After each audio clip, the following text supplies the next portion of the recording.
Assalamualaikum warahmatullahi wabarakatuh. Perkenalkan, nama saya Fikri Dwi Nur Rahman, NIM 2020 51613, kelas Teknik Informatika, matkul wawasan dan aplikasi teknologi kelas A.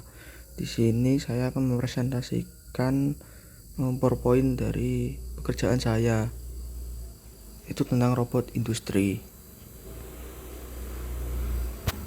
Arti kata dan definisi robot. Arti kata robot berasal dari bahasa Cekoslovakia, robota yang berarti pekerja paksa.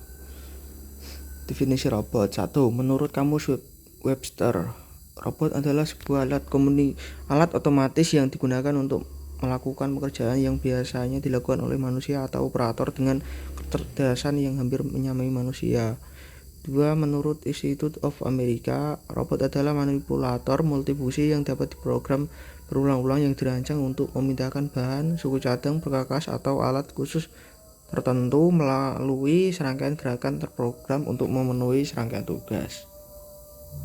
Alasan pemakaian robot industri. Beberapa alasan mengapa robot industri menjadi penting secara ekonomis dan teknis digunakan dalam proses produksi suatu industri manufaktur adalah: 1. Robot dapat menggantikan manusia untuk mengerjakan pekerjaan yang berbahaya atau lingkungan yang tidak nyaman. 2. Robot dapat melakukan siklus pekerjaan secara konsisten dan mampu mengulangi pekerjaan dengan hasil yang sama, di mana hal tersebut tidak dapat dilakukan oleh manusia. 3. Robot dapat diprogram bila jalannya produksi untuk suatu tugas tertentu telah selesai. Robot dapat diprogram kembali dan dilengkapi dengan perkakas yang diperlakukan untuk mengerjakan tugas yang berbeda. 4. Robot dikendalikan dengan komputer, berarti dapat dihubungkan dengan sistem komputer yang lain sehingga dapat dihasilkan suatu proses manufaktur yang terpadu. Komponen dasar robot. Setiap robot memiliki komponen dasar, yaitu manipulator, sensor, dan transducer, controller, dan analyzer, unit konversi daya. Anatomi robot dan atribut yang terkait. Manipulator robot industri dikonstruksi dengan sedangkan sendi atau joint dan batang-batang link. Anatomi robot dibedakan atas jenis dan ukuran sendi dan batang hubung dan aspek lain konstruksi fisik manipulator. Sendi dan batang hubung. 1.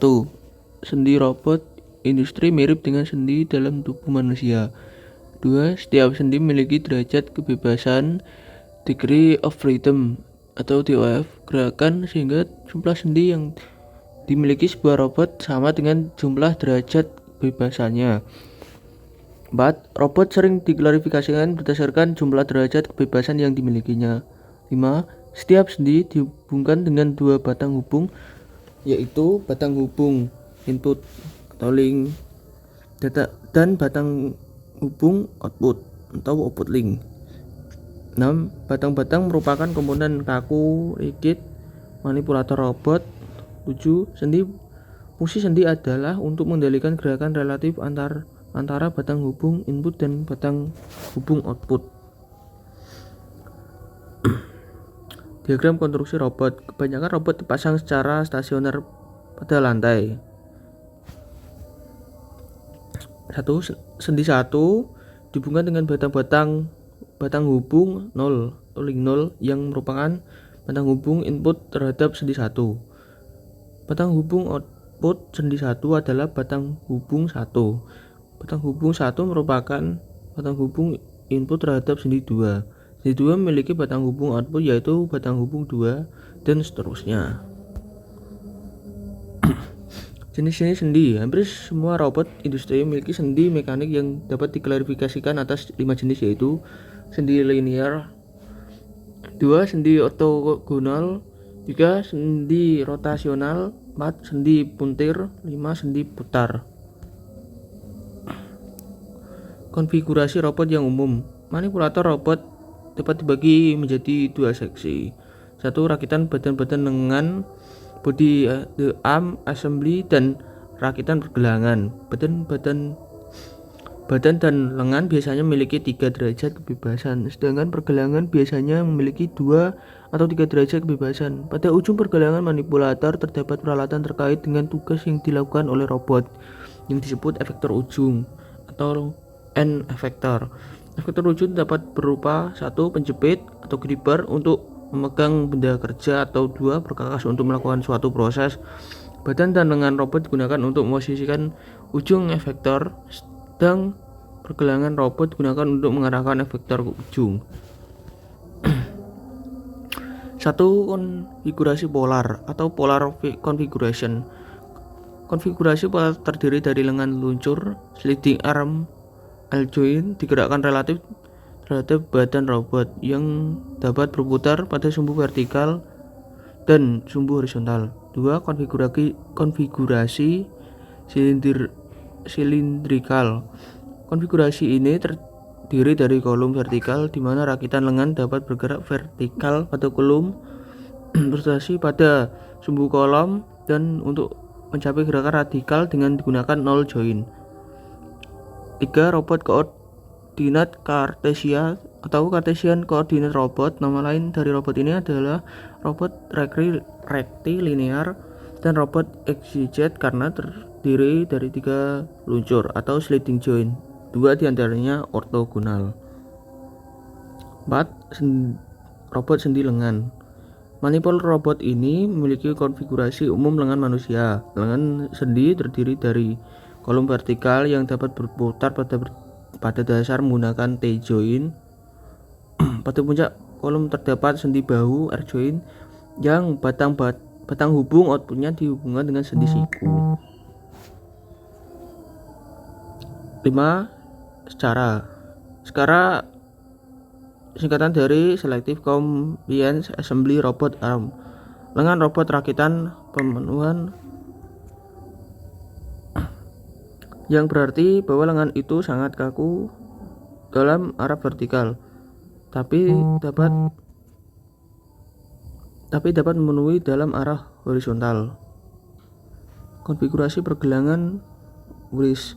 Pergelangan robot digunakan untuk menentukan orientasi efektor ujung. Pergelangan robot umumnya memiliki 2 atau 3 derajat kebebasan. Dalam gambar rakitan pergelangan berikut ini, 3 derajat kebebasan ketika sendi didefinisikan sebagai 1 roll, 2 pitch, 3 yaw.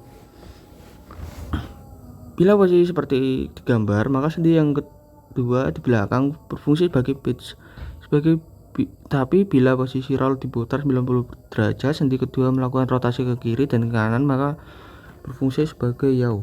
Sedang sendi pertama di depan melakukan rotasi ke atas dan ke bawah, maka berfungsi sebagai pitch. Efektor ujung. Penjepit.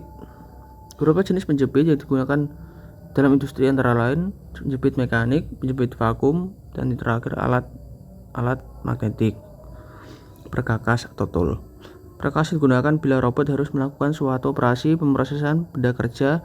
Beberapa contoh perkakas yang digunakan dalam efektor ujung antara lain adalah 1. Spot welding gun, 2. Art welding tool, 3. Spray painting gun, 4. Rotating spindle for drilling, routing, grinding, and so forth, 5. Assembly tool, 6. Heating torch, dan terakhir waterjet cutting tool. Sensor dalam robotik. Fungsi sensor dalam robotik adalah memberi informasi terus-menerus kepada controller robot mengenai posisi, kecepatan, dan akselerasi dari setiap batang hubung atau link yang diumpan balik ke unit controller sehingga sistem dapat dikendalikan dengan tepat. Informasi sensor dapat berupa sinyal digital atau sinyal analog. Klasifikasi sensor. Sensor robotik dapat dibagi menjadi 2 jenis, yaitu sensor internal, dan sensor eksternal. Controller mempunyai 3 tugas utama, yaitu 1. Memulai dan menghentikan gerakan setiap komponen manipulator sesuai dengan urutan dan lokasi yang diinginkan. 2. Menyimpan data posisi dan urutan di dalam memori. 3. Menghubungkan robot dengan dunia luar melalui sensor. Klasifikasi controller dibagi atas 5 jenis, yaitu 1. Simple step sequencer, 2. Pneumatic logic system, 3. electropic sequencer.